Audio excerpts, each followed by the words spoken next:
বৈষম্য বিরোধী ছাত্র আন্দোলনের সময় কয়েকজন আওয়ামী লীগ নেতা ও দলটির ঘনিষ্ঠ হিসেবে পরিচিত শিল্পীদের কথোপকথনের কয়েকটি স্ক্রিনশট সামাজিক যোগাযোগ মাধ্যমে বেশ ছড়িয়ে পড়েছে।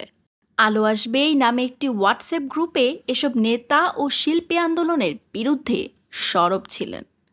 গতকাল মঙ্গলবার দুপুরে গ্রুপের কয়েকটি স্ক্রিনশট প্রকাশ্যে আসার পর সমালোচনার ঝড় ওঠে। এর পরিপ্রেক্ষিতে ঘটনাটি নিয়ে সোচ্চার হন বিনোদন দুনিয়ার তারকারা। গতকাল বিষয়টি নিয়ে নিজের ফেসবুক প্রতিক্রিয়া জানিয়েছেন নির্মাতা আশফাক নিপুণ।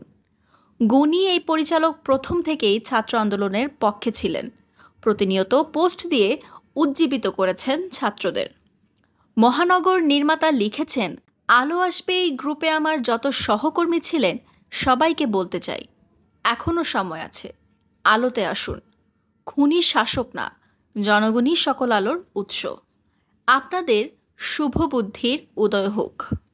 সঙ্গে নিজের স্ট্যাটাসের শেষে নিপুণ আরও লিখেছেন, এটারও স্ক্রিনশট নিয়েও ছড়িয়ে দেন যদি এখনও আপনাদের কোনো গোপন গ্রুপ থাকে।